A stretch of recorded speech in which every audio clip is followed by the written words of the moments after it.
Hi folks and welcome. In this video here, we're going to talk about, do we use brokers in purchasing multifamily or commercial real estate? My name is Pat Gage and I'm the Director of Acquisitions for the Block G Group. And a real simple, answer would be, folks, yes, we do. We use a couple different ones, so I'm going to walk you through this. Now, again, if you're coming from residential, this is a little bit different, but it is also the same and well, and I'll mention the similarities and the differences. We have a listing broker, right? Just like you do in residential.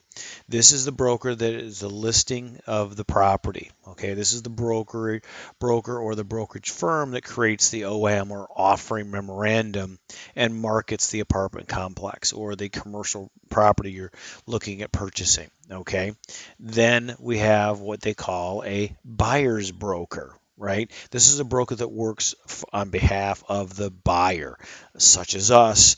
They work for us when we're trying to buy, or you when you're trying to buy an apartment complex. And really, this is really where the similarities kind of end in the commercial realm compared to the residential realm. Okay, so there is two different types, there is two different ways to use them, and I'll explain those here in a second. Now, the listing broker, again, as I covered before, it's the listing broker that has the property. They're dealing directly with the seller or the seller's agent. All right. They're creating the offering memorandum, all that marketing information about the complex, about the retail strip center, about the office building, right? They have all that information. They Some examples of people, or I should say services or brokerage services that do this, are CB&RE, Cushman and Wakefield, Marcus and Milchamp, and Berkadia. These are the type of companies that you want when you're selling your property to be marketing your property. Why do I say that? Because they're creating the offering memorandum and they're again working for the seller. Okay, you can understand that they're working for the seller. And now let me make sure that you understand this. Their job is to sell this property, this apartment complex, at the highest price possible.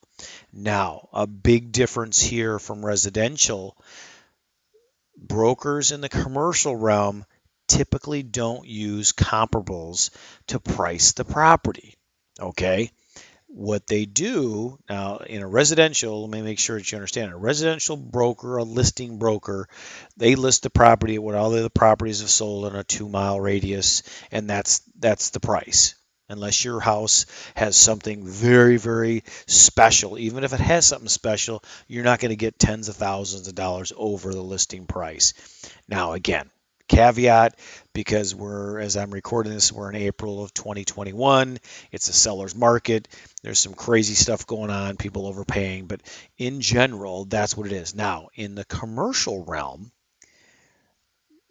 my price, or the price that I can ask for a property in the commercial, isn't necessarily based on comps. I can have the same complexes across the street from each other, same size, same build, same everything. If I run my property better and have a better or a larger net operating income, and my expenses are reduced more, I can ask 5, 6, $10 million more than that property across the street or down the street. That's the big difference in commercial compared to residential. Residential, you're capped on what other comps had sold. Another 1,200 square foot ranch sells for this 1,200 square. Here's the range. Boom. That's not the such. And that's why I'm saying, and I'm bringing this up to you, is when you're out there contacting and getting on these people's mailing list, you understand that their job is they work for the seller, and their job is to get the highest price possible. Now, again, like I said before, I'm recording this in April 4th, Easter Sunday of 2021. We are in a seller's market. What that means, we're in a seller's market phase 2 actually here, is that the numbers don't have to make sense, right? We underwrite hundreds of deals a month, and 99.9 of them don't pencil because the numbers don't make sense. People are paying these numbers based on their cost of capital and their capital structures. So some of these prices, so I'm saying this to you and letting you know that there's a difference. So don't think that you're doing something wrong when you're getting all these OMs from all these different listing brokers and going, oh my God, something's wrong with my formulas. It's not. Okay, people are buying and they'll sell it at the highest price possible. And again, you understand too, folks, is before they even come out with this price, they've had their analysts and their due diligence financially going over this on whatever price they're hoping to get for this property, and they have all the answers of why it needs to sell at that price. Okay, just a little heads up, just kind of a thing there. Again, they work for the seller. Nothing bad or good. I'm just telling you so you can be aware, right? Now we have the broker's buyer, right? Again, these are people that work or brokers that work for you on your behalf. Now, you then have this broker go talk to the seller broker if they have one. That's great, right? You kind of get that. And again, it's neither good nor bad. Typically examples here are like small boutique firms, smaller agencies, like let's say a Coldwell Banker commercial. They're not these huge listing brokers who just that's all they do is list properties, and they're known. And again, going back to the listing brokers, they're known for their list, right? There's buyers list. That's what they're known for. So if you're selling a property, you definitely want to go with a listing broker that has a big reach, that is just not advertising in your state. We deal with several different buyers or say seller brokers that are multiple states. Why? Because they've got such a big reach, right? So if we're selling a property, I want this in front of everybody. I don't want just in a 2-mile radius. But anyway, buyer's broker here works for you. They work on your behalf, right?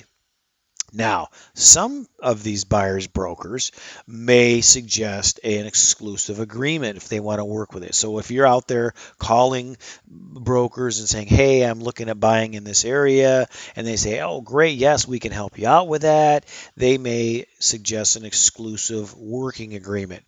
Now, we've done those in the past. We've learned from that. You do not have to do those.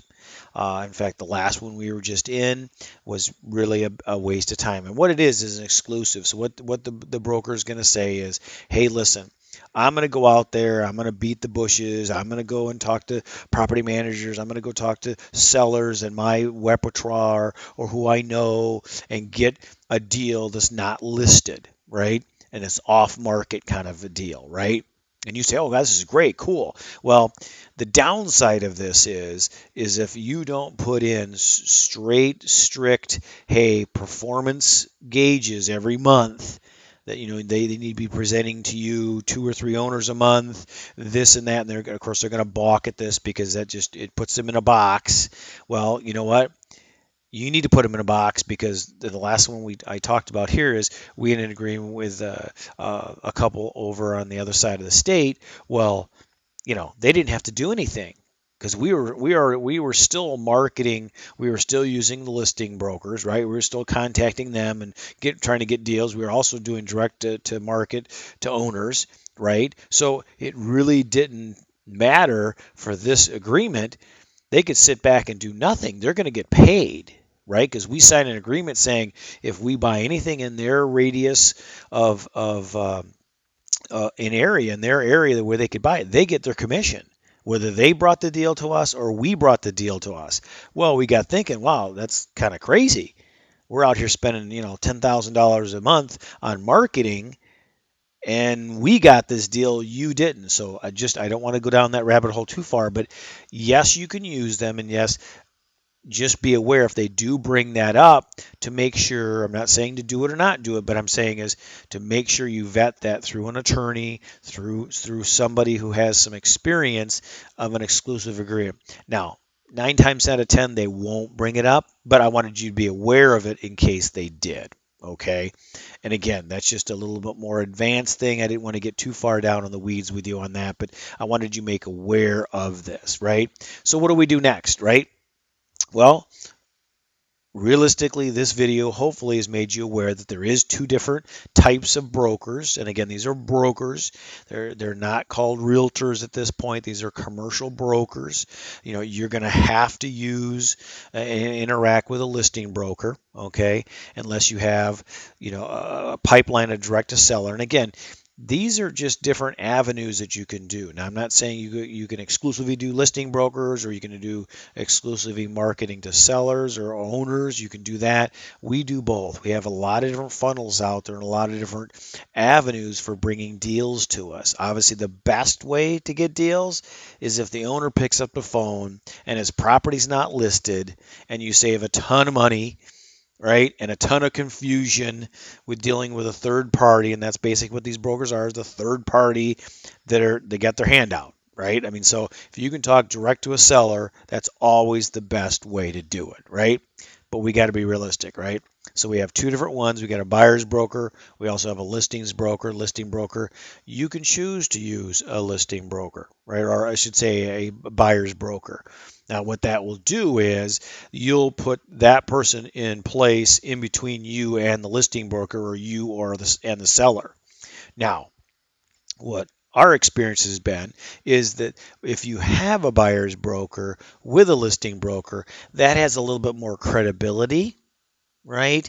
Now they're dealing with peer to peer, right? They're another broker's talking to another broker. Just like let's say, look at it this way: when you go in, and I'm sure a lot of you have never been in court or but you know, lawyer to lawyer, right? Every case you see on TV court, they always have a lawyer to lawyer. The guy that doesn't make it is the guy that represents himself against a lawyer, right?